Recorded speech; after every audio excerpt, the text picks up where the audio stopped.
Hello everyone. I civil के online platform पर आपका स्वागत है। आज एक नई सीरीज के साथ हम हाजिर हैं और इस सीरीज का नाम है एग्जाम ओरिएंटेड सीरीज। इसमें हम उन टॉपिक्स को सबसे पहले प्राथमिकता देंगे जो एग्जाम की दृष्टि से बहुत ही महत्वपूर्ण है। उनमें से एक टॉपिक जो कि आज मुझे लगा कि सबसे महत्वपूर्ण हो सकता है वो है राजस्थान ज्योग्राफी का कंजर्वेशन रिजर्व। देखते हैं कंजर्वेशन रिजर्व क्या है, क्यों अधिसूचित किया जाता है, कहाँ इसको नोटिफाई किया जाता है और राजस्थान में टोटल कंजर्वेशन रिजर्व वर्तमान में कितने हैं। इन सभी बिंदुओं पर आज अपन धीरे धीरे चर्चा करेंगे। तो सबसे पहले बात करते हैं कि कंजर्वेशन रिजर्व है क्या। तो कंजर्वेशन रिजर्व की जहां भी बात आती है तो आपके दिमाग में आता है कि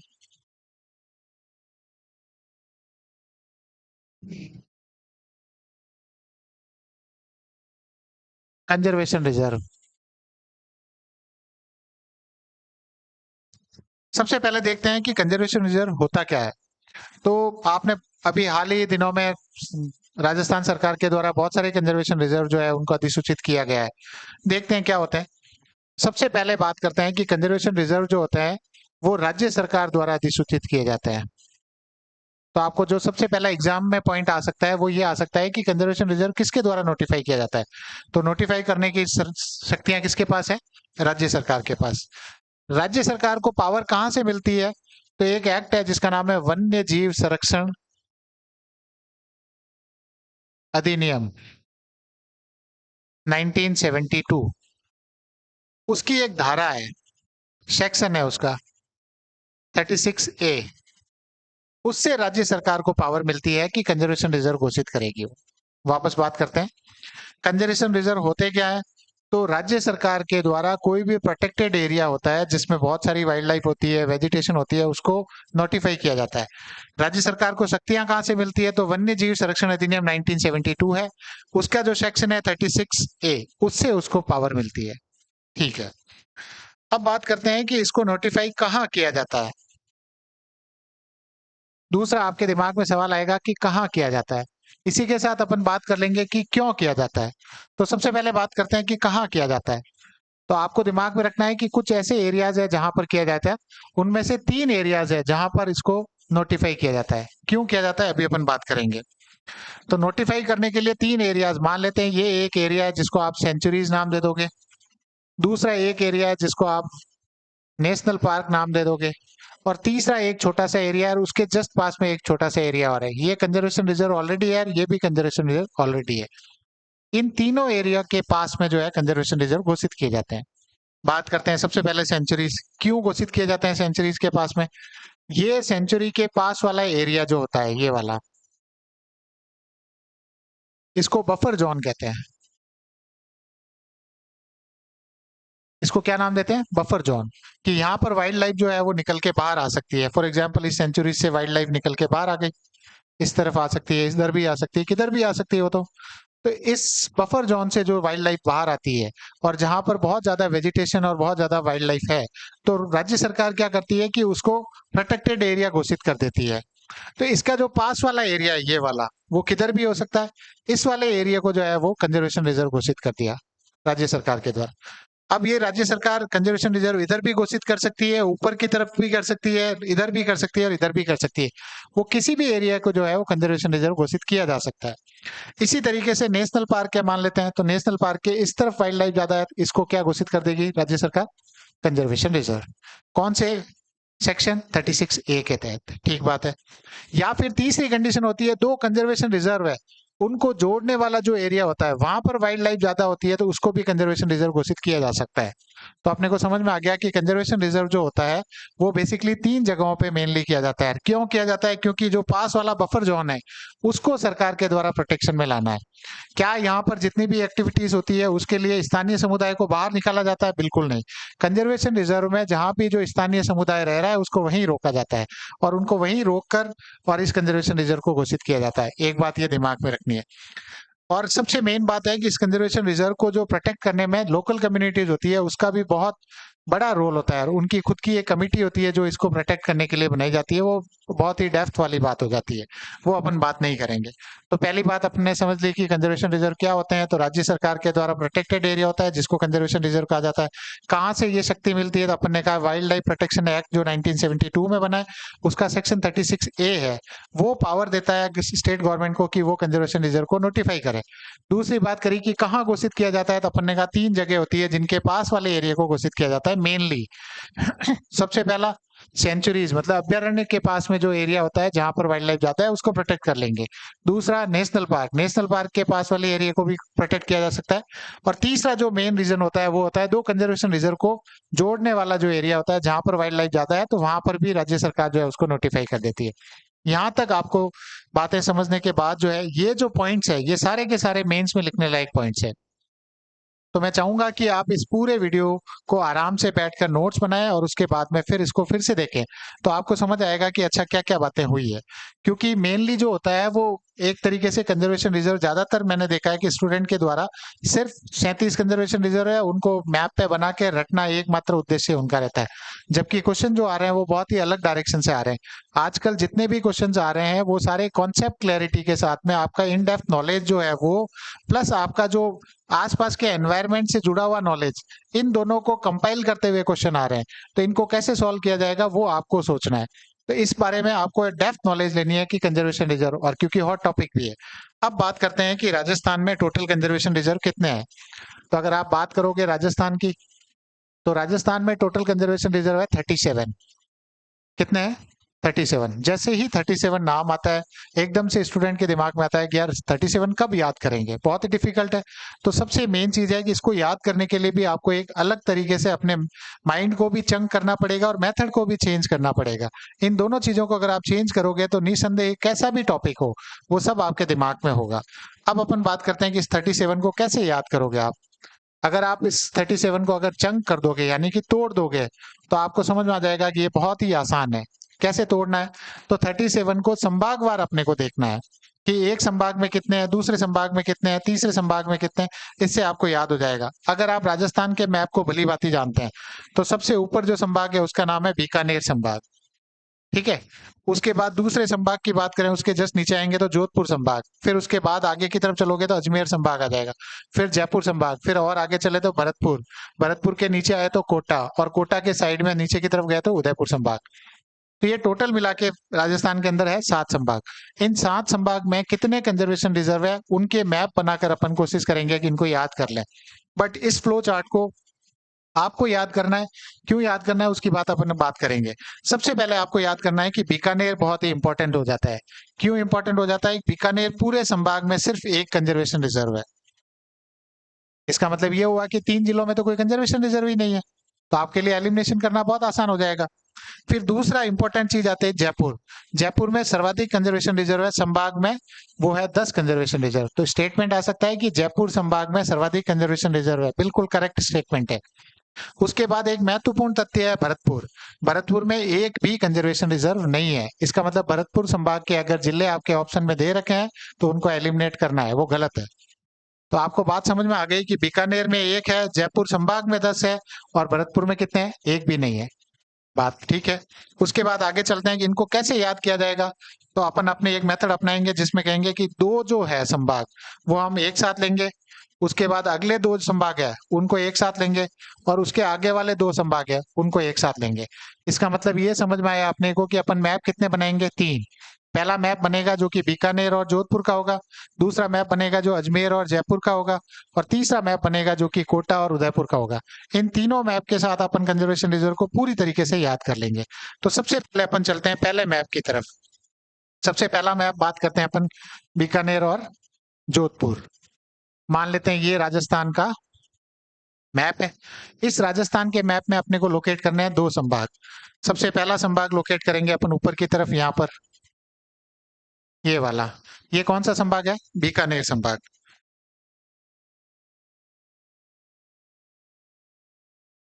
इस बीकानेर संभाग में कितने कंजर्वेशन रिजर्व है इसकी बात करेंगे, और उसी के जस्ट नीचे यहाँ पर एक संभाग है जिसका नाम है जोधपुर।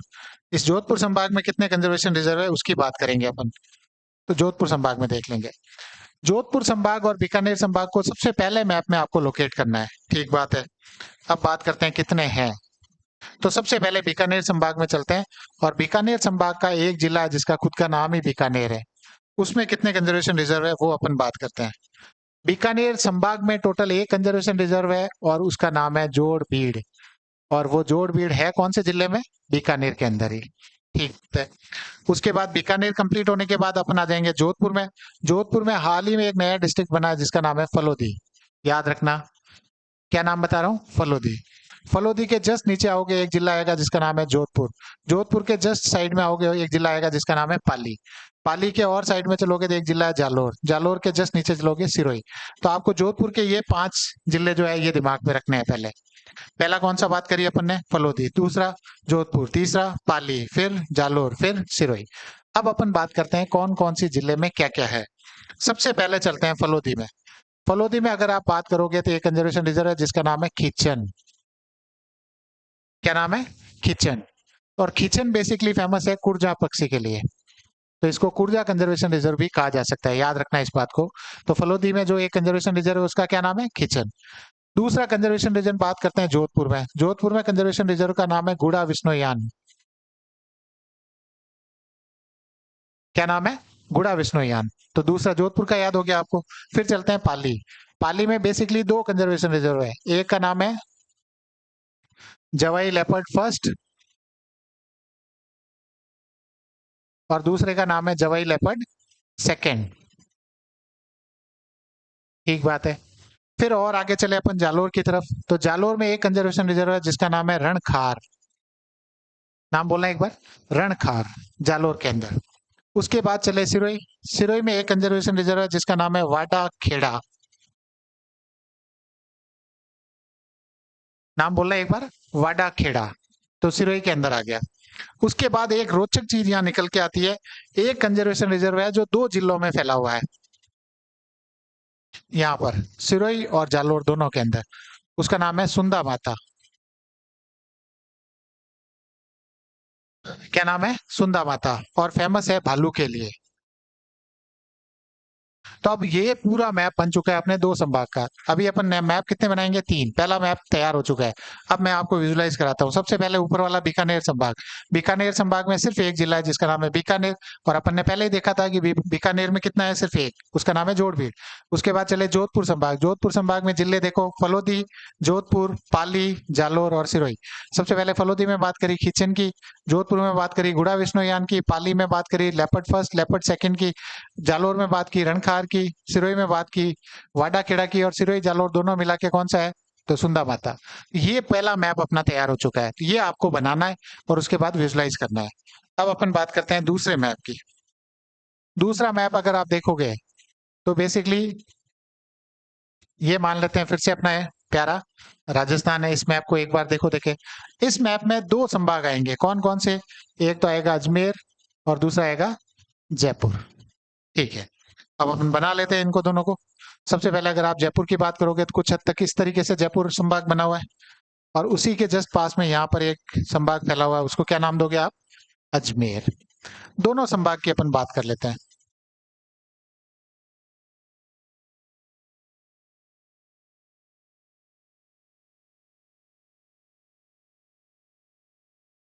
ये अजमेर की बात कर ली है। सबसे पहले चलते हैं जयपुर की तरफ। जयपुर में संभाग में यहाँ पर एक जिला है जिसका नाम है झुंझुनू। बहुत ही महत्वपूर्ण कंजर्वेशन की दृष्टि से। और याद रखना, जयपुर में जितने भी अपन नाम लेंगे वो सारे के सारे शुरुआत में बीड़ से होंगे। याद रखना इस बात को। सबसे पहले झुंझुनू की बात करते हैं। तो झुंझुनू में 4 कंजर्वेशन रिजर्व। पहला का नाम है बीड़। पहले का क्या नाम है? बीड़। देख लेते हैं। दूसरा बात करते हैं खेतड़ी, बानसियाल, और तीसरा है खेतड़ी, बानसियाल, बागोर, और लास्ट वाला यहाँ पर आएगा मनसा माता। क्या नाम आएगा? मनसा माता। तो ये अपने कुल मिला के कितने कंजर्वेशन रिजर्व हो गए झुंझुनू में? 4। याद रखना। अब बात करेंगे 4, 3 और 2। एक बार वापस बोलो देखे। जयपुर के अंदर बात करेंगे 4, 3 और 2। अभी जयपुर के अंदर चल रहे हैं। इसके जस्ट बाद में यहाँ पर एक जिला है जिसका नाम है जयपुर। जयपुर में टोटल कितने हैं? तो 3। कितने हैं? 3। पहले मैंने कहा था कि शुरुआत बीड़ से करनी है, तो जयपुर की भी शुरुआत बीड़ से करते हैं। बीड़ मुहाना ए। क्या नाम है? बीड़ मुहाना ए। दूसरी बात करें, बीड़ मुहाना बी। और तीसरी अगर बात करोगे तो झालाना आमागढ़। क्या नाम है? झालाना आमागढ़। ठीक है। अब अपन बात करते हैं इसके जस्ट आगे जो चलेंगे, वो चलेंगे कौन से डिस्ट्रिक्ट की तरफ? सीकर की तरफ। तो देखो यहाँ पर कितने थे? 4। यहाँ पर कितने थे? 3। अब सीकर में कितने आएंगे? तो 2। सीकर में कितने आएंगे? 2। फिर बीड़ से शुरू कर दें। यहाँ पर बात करेंगे बीड़,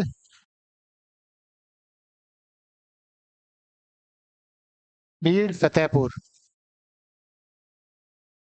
सेकंड है सीकर के अंदर, जो कि राजस्थान का सबसे बड़ा कंजर्वेशन रिजर्व है, उसका नाम है बालेश्वर।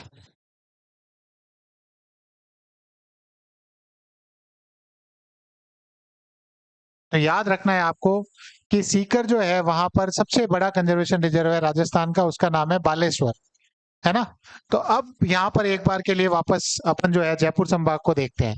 जयपुर संभाग में अगर आप बात करोगे तो सबसे पहली चीज तो आपको याद रखनी है 4, 3, 2 और 1। अब एक कौन सा निकल के आ गया, अभी बात बताऊंगा। पहले 4 कौन सा है? तो सबसे पहले बीड़, फिर खेतड़ी बांसियाल, खेतड़ी बांसियाल बागोर और लास्ट में मनसा माता। उसके बाद चले 3, 3 मतलब जयपुर, जयपुर में 3 बीड़ से शुरू करना है। बीड़ मुहाना ए, बीड़ मुहाना बी, और फिर लास्ट में आ जाएगा आपका झालाना आमागढ़। फिर उसके बाद में दूसरा तीसरा डिस्ट्रिक्ट चलते हैं सीकर, सीकर में 2 बीड़ फतेहपुर, और लास्ट में देखा अपन ने बालेश्वर, जो कि राजस्थान का सबसे बड़ा है। दूसरी बात, राजस्थान का सबसे छोटा कंजर्वेशन रिजर्व है वो है बीड़ मुहाना बी। तो इसका मतलब जो जयपुर संभाग वाला जो मैप है वो बहुत ही महत्वपूर्ण है। इसी के अंदर राजस्थान का सबसे बड़ा और राजस्थान का सबसे छोटा कंजर्वेशन रिजर्व है। इसके बाद एक रोचक तथ्य यहाँ पर निकल के एक और चीज आती है, जो कि यहाँ पर सीकर और झुंझुनू, इन दोनों डिस्ट्रिक्ट में फैला हुआ एक कंजर्वेशन रिजर्व और है। जिस तरीके से अपन ने पीछे बात की थी सुंदा माता की, वैसे के वैसे एक कंजर्वेशन रिजर्व और है जो 2 जिलों में फैला हुआ है। उसका नाम है साकम्बरी माता। नाम बोलना एक बार। शाकंभरी माता। उधर था सुंदा माता और यहाँ पर है शाकंभरी माता। तो ये जयपुर संभाग अपना कंप्लीट हो गया। तो जयपुर संभाग के अंदर टोटल अपन ने बात की थी कितने कंजर्वेशन रिजर्व है? 10। तो देखो 4, 3, 7, 2, 9 और एक लास्ट वाला 10। तो ये टोटल 4, 3, 2, 1। वापस बोलना एक बार, 4, 3, 2 और 1।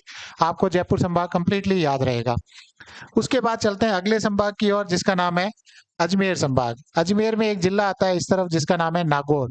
और नागौर के कंजर्वेशन रिजर्व आप बहुत पहले से जानते हो, क्योंकि इनको बहुत ही पहले जो है वो घोषित किया जा चुका है। एक का नाम है रोटू और दूसरे का नाम है गोगेलाव। नाम बोलना देखे, एक का नाम है रोटू, दूसरे का नाम है गोगेलाव। उसके बाद अगला जिला देखते हैं जो कि खुद संभाग है, उसका नाम है अजमेर। अजमेर में भी 2 कंजर्वेशन रिजर्व है। क्या नाम है? एक का नाम है गंगा भैरव घाट और दूसरे का नाम है अखर गांव। आपको ध्यान हो तो ये अखर गांव जो है खड़मोर के लिए फेमस है। किसके लिए फेमस है? खड़मोर के लिए। मोटा मोटा ऐसा माना जाता है कि यहाँ पर खड़मोर ज्यादा है, इसलिए इसको जो है कंजर्वेशन रिजर्व घोषित किया गया है। अभी वर्तमान में जो मेंस हुआ है आरएस मेंस 2024 वाला, उसमें अखर गांव को पूछा गया है। तो आप जानते हो कि किसी भी एग्जाम को पास करने के लिए सिर्फ एंड सिर्फ अपने नोट्स को याद करना ही इंपॉर्टेंट नहीं होता है। उस नोट्स को किस तरीके से हमें दिमाग में इनकलकेट करके रखना है और उसको किस तरीके से एग्जाम में ले जाके डिलीवर करना है, ये बड़ा महत्वपूर्ण टास्क होता है। होता क्या है कि जितने भी विद्यार्थी होते हैं वो अपने पास जो नोट्स होते हैं उसी को परिपूर्ण मान लेते हैं, और अपने जो नोट्स है उनका गुणात्मक अध्ययन करना भूल जाते हैं। वो सिर्फ बार बार उन्हीं नोट्स को मतलब उन्हीं नोट्स को पढ़ेंगे और उन्हीं नोट्स के एमसीक्यू सॉल्व करेंगे, तो उनको बाहरी ज्ञान आता ही नहीं है। जब तक आप अपने नोट से बाहर जाकर बाहरी ज्ञान को प्राप्त नहीं करेंगे, अब जो है समय बदल चुका है। क्योंकि जो आरपीएससी ने अपना ट्रेंड बदला है, अभी आप पिछले एग्जाम देखोगे, चाहे डिप्टी जेलर हो, चाहे आप अपना ये जो अभी फर्स्ट ग्रेड का एग्जाम हुआ हो या जितने भी एग्जाम हुए, उसमें मोटा मोटा ये पाया गया है कि जो नोट्स है वो सफिशिएंट नहीं माने गए। और अगर नोट सफिशिएंट नहीं है तो इसका मतलब आपकी तैयारी सफिशिएंट नहीं है। तो क्या किया जाए? किया ये जाए कि जितने भी आपके आसपास के सराउंडिंग एनवायरनमेंट में जो नॉलेज एक्वायर कर सकते हो आप, वो सारा नॉलेज आपको एक्वायर करना चाहिए। और निसंदेह ही जब आप वो नॉलेज प्राप्त करोगे तो आप एग्जाम आराम से पास कर पाओगे। क्योंकि जिन जिन लोगों ने इस तरीके से अपनी अप्रोच को रखा है, उन्होंने एग्जाम को क्लियर किया है। उनमें से हो सकता है कि आपके आसपास में बहुत सारे ऐसे लोग मिल जाएंगे जिनको आपको लगेगा कि इनकी तैयारी बहुत कम थी, फिर भी इन्होंने एग्जाम क्लियर कर लिया है। इसका सबसे मूल कारण यही है। आपने देखा होगा आपके आसपास में जो साइंस बैकग्राउंड के विद्यार्थी होते हैं, वो जल्दी इस एग्जाम को पार कर लेते हैं। क्या कारण है? कारण सिंपल सा इतना होता है कि साइंस बैकग्राउंड के जितने भी एस्पिरेंट होते हैं या जितने भी विद्यार्थी होते हैं, उनको पता होता है कि एग्जाम को या किसी भी कंटेंट को किस तरीके से पढ़ा जाए और उनको कितना मतलब वेटेज दिया जाए, ये भी बहुत जरूरी होता है। तो साइंस के विद्यार्थी अपनी जो पढ़ाई होती है या अपनी जो मेहनत होता है, उसको बहुत ही कैलकुलेटिव वे में करते हैं। और जो आर्ट्स के विद्यार्थी जो होते हैं, वो कहीं ना कहीं हार्ड वर्क पे ज्यादा बिलीव करते हैं, स्मार्ट वर्क के बजाय। तो मैं चाहूंगा कि जितने भी विद्यार्थी हैं, वो वेदर साइंस के हो, कॉमर्स के हो, आर्ट्स के हो, किसी भी स्ट्रीम के हो, वो अपनी स्मार्ट स्टडी के साथ इस एग्जाम को पार करें। और हमारा जो आई सिविल का वादा है कि हम इसी तरीके के जो एग्जाम ओरिएंटेड कंटेंट है, उनको लेकर आपके सामने आएंगे। और इसी के साथ अपन आगे बढ़ते हैं। अब एक जिला यहाँ पर अजमेर में छूट रहा है, जिसका नाम है टोंक। टोंक में एक कंजर्वेशन रिजर्व है जिसका नाम है बिसलपुर। क्या नाम है? बिसलपुर। अब बात करते हैं, देखो इस मैप की बहुत ही महत्वपूर्ण चीजें निकल के आ रही है इस मैप में। सबसे पहली चीज तो ये जो मैप बना हुआ है, इसमें ज्यादा कंजर्वेशन रिजर्व है। ठीक है, एक बात तो ये याद रखनी है। दूसरी बात आपको याद रखनी है कि जयपुर जो संभाग है, उसमें चार, टोटल मिला के 10 कंजर्वेशन रिजर्व है। चार, तीन, दो और एक, इस फॉर्म में आपको याद रखना है। उसके बाद अजमेर संभाग में आओगे तो दो दो एक के फॉर्म में याद रखना है। एक बात और याद रखना, बिसलपुर जो है वो राजस्थान का फर्स्ट कंजर्वेशन रिजर्व है। तो यहाँ पर तीन रोचक फैक्ट निकल के आते हैं। राजस्थान का सबसे बड़ा बालेश्वर, राजस्थान का सबसे छोटा बीड़ मुहाना बी, और राजस्थान का पहला कंजर्वेशन रिजर्व बिसलपुर। तो ये सेकंड मैप में है, तो आपको दिमाग में रहेगा अच्छा सेकंड मैप के अंदर तो दो ही संभाग थे, अगर उस संभाग से बाहर का कोई जिला आता है तो उसको आप एलिमिनेट कर लो। वो अगर बीकानेर का है तो एलिमिनेट होगा, वो अगर जोधपुर का है तो एलिमिनेट होगा, वो भरतपुर का है तो वैसे ही एलिमिनेट हो जाएगा, उदयपुर का है तो भी एलिमिनेट होगा, और कोटा का है तब भी एलिमिनेट होगा। तो आपको पता रहेगा अच्छा मेरे सेकंड मैप से आया। सेकंड मैप में सिर्फ कितने संभाग है? दो, अजमेर और जयपुर। अब चलते हैं तीसरे मैप की तरफ, और तीसरे मैप में आपके संभाग कितने हैं साहब? दो। फिर बात करते हैं, ये मान लेते हैं अपना राजस्थान है, और राजस्थान में दो संभाग की बात कर रहे हैं। सबसे पहला संभाग है ये वाला हाड़ौती, जिसको आप नाम देते हो कोटा, और उसके बाद एक संभाग यहाँ पर है जिसका नाम है उदयपुर। अब अपन बात करते हैं, सबसे पहले मान लेते हैं ये कोटा संभाग है और दूसरा ये उदयपुर संभाग है। अब बात करते हैं कोटा संभाग। कोटा संभाग में एक बहुत ही महत्वपूर्ण डिस्ट्रिक्ट है जिसमें सर्वाधिक कंजर्वेशन रिजर्व है, उसका नाम है बारा, यहाँ पर स्थित है। तो बारह में कितने कंजर्वेशन रिजर्व अगर सर्वाधिक है तो? तीन, दो और एक तरीके से आगे देख लेंगे। पहले तीन की बात करते हैं। तो तीन में देखो, आप सबसे पहले बात करोगे सोरसन, एक, दूसरा सोरसन सेकंड, और तीसरा बात करोगे सोरसन थर्ड। तो तीन पहले बात याद रखिए दिमाग में, सोरसन फर्स्ट, सेकंड और थर्ड। ठीक है, अब दो की बात कर लेते हैं। दो में एक आएगा शाहबाद और दूसरा आएगा शाहबाद तलहटी।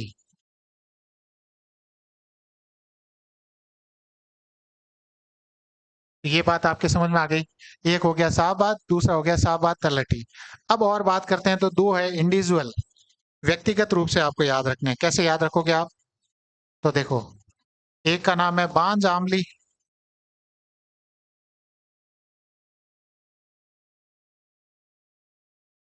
और एक जो लास्ट बच गया उसका नाम है रामगढ़, कुंजी, सुनवास। हालांकि ये बड़ा नाम है, आपको सिर्फ रामगढ़ याद रखना है। क्या याद रखना है? रामगढ़, आपको पता है क्रेटर है। तो ये हो गया एक तरीके से 12 जिला। तो 12 जिला याद रहेगा, तीन, दो और दो। तीन कौन से? Sorsan first second third. दो कौन से? शाहबाद, शाहबाद तलटी, फिर आ जाएगा बांज आमली, और उसके बाद लास्ट जो बच रहा है वो आ जाएगा रामगढ़। उसके बाद एक और जिला है जो कि खुद जिला है यहाँ का संभाग, उसका नाम है कोटा। और कोटा में एक है जिसका नाम है उम्मेदगंज। क्या नाम है? उम्मेदगंज। तो ये कोटा संभाग हो गया आपका पूरा। कोटा झालावाड़ में कोई भी नहीं है, और उसके बाद में बूंदी में कुछ भी नहीं है। तो आपको सिर्फ दो ही जिले याद रखने हैं कोटा संभाग के, एक बारां, दूसरा कोटा। अभी लास्ट में अपन कंपाइल करेंगे तब आपको समझ में आएगा कि अच्छा यार ये तो बहुत ही आसान है। उसके बाद चलते हैं उदयपुर संभाग की तरफ। उदयपुर संभाग में यहाँ पर एक डिस्ट्रिक्ट है जिसका नाम है भीलवाड़ा। भीलवाड़ा में देखो कंजर्वेशन रिजर्व कितने हैं। सबसे पहले भीलवाड़ा में बात करते हैं बीड़ घास फूलिया। नाम बोलना एक बार, बीड़ घास फूलिया। फिर उसके बाद में भीलवाड़ा का दूसरा नाम है हमीरगढ़। क्या नाम है? हमीरगढ़। वापस बोलना एक बार, हमीरगढ़। और तीसरा जो है अभी हाल ही में लॉन्च किया है, उसका नाम है आसोप। ये है नवीनतम, जिसको अभी लॉन्च किया है, नवीनतम हो गया। तो भीलवाड़ा में कितने हो गए भाई? तीन। पहला कौन सा है? बीड़ घास फूलिया। दूसरा कौन सा है? हमीरगढ़। तीसरा कौन सा है? आसोप। Okay done. उसके बाद चलते हैं, यहाँ पर एक जिला है जिसका नाम है उदयपुर। उदयपुर में कितने हैं तो अभी देख लेते हैं। देखो, सबसे पहले उदयपुर में बात करते हैं बाघ दर्रा क्रोकोडाइल। क्या नाम है? बाघ दर्रा क्रोकोडाइल। नाम बोलना एक बार, बाघ दर्रा क्रोकोडाइल। ठीक है। उसके बाद दूसरा यहाँ है महासीर। क्या नाम है? महासीर। ठीक बात है। और तीसरा जो कंजर्वेशन रिजर्व है उसका नाम है अमरख महादेव।